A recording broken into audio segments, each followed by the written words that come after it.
Allez, hop, c'est parti.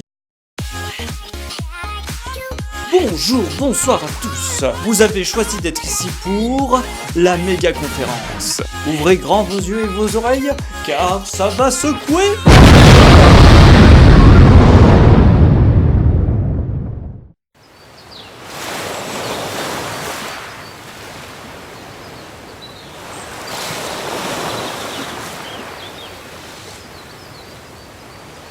Respirez un peu. Inspirez. Expirez.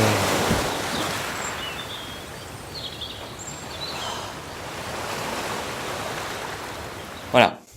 Vous êtes détendu? Bien. Je ne veux pas le savoir. Bon, comme certains le savent déjà, on va parler bleu.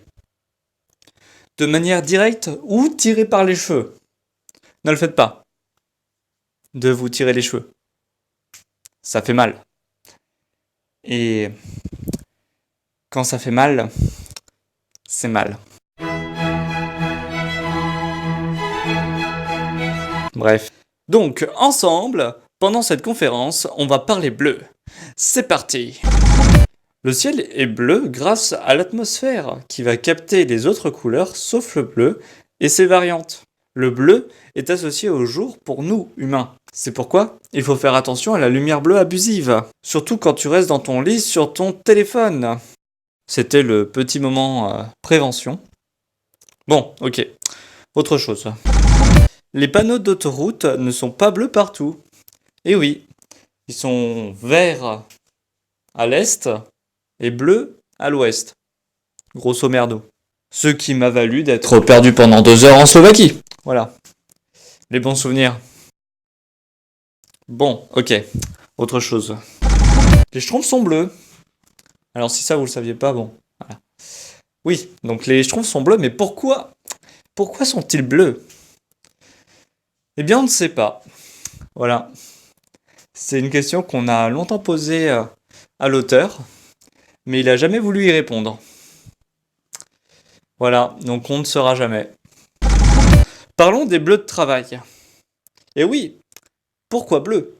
Eh bien, ce bleu, appelé bleu de Prusse, a été inventé par accident par Johann Jacob Deutschmann en 1706 à Berlin, d'où le nom bleu de Prusse. En effet, alors qu'il cherchait à créer un pigment rouge, il fut en manque de potasse et utilisa une préparation d'un collègue qui travaillait sur des substances animales. Il eut d'abord un pourpre, puis un bleu qu'il décrit comme profond. Le mec cherchait du rouge à la base. Dijbach produit ce pigment pour en vendre un max et s'en mettre plein les fouilles. Ainsi, on retrouve ce bleu de Prusse chez beaucoup d'artistes et de peintres, comme la mariée du village par Watteau. Alors, je ne connaissais pas cet artiste avant, mais maintenant vous le connaissez. Voilà. Dijbach essaya de garder secret la fabrication de cette couleur, mais de nombreux chimistes trouvèrent une technique ressemblante. La couleur devint alors assez peu chère et assez populaire. On la retrouva d'abord dans les tenues de marins et de facteurs. Vint alors les mineurs. Autrefois, la tenue était à la charge de l'employé.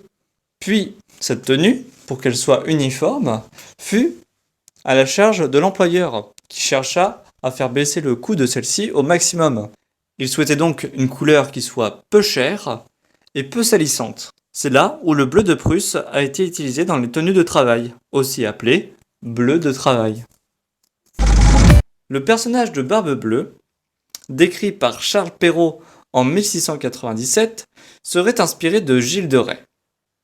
Gilles de Rais était un ami de Jeanne d'Arc durant son long périple, mais il est surtout connu pour les atrocités qu'il a fait après la guerre de Cent Ans.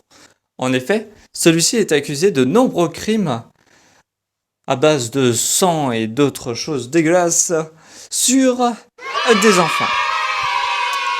Voilà. Si vous voulez plus d'informations, je vous renvoie à la vidéo de Poisson Fécond, parce qu'elle est bien. Voilà, tout simplement. Voilà, Je mets ça là. Vous en ferez ce que vous voulez. Bon, autre chose. Le nom Bluetooth provient du roi Blatan. Le roi Blatan est un viking du Danemark qui a vécu de l'an 911 jusqu'à l'an 986. Il a créé un vaste territoire autour de la mer Baltique.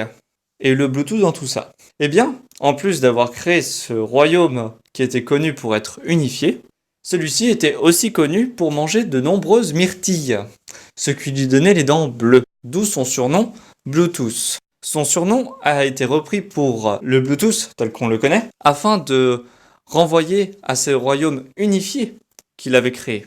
Le logo, quant à lui, provient aussi du roi Blatan. En effet, le logo correspond aux initiales du roi. Si on utilise l'alphabet runique utilisé à ce moment-là, eh bien on voit que si on reprend le H et le B et qu'on les assemble, eh bien ça fait le logo du Bluetooth. Voilà. Donc non, ce n'est pas un papillon. Désolé. Mais maintenant vous savez tout. Bon, j'ai assez parlé. Je vais laisser la place aux autres vulgarisateurs qui vont parler de bleu, eux aussi, puisque je leur ai imposé le thème. Et oui, c'est la dictature. Ouais. C'est bien la dictature.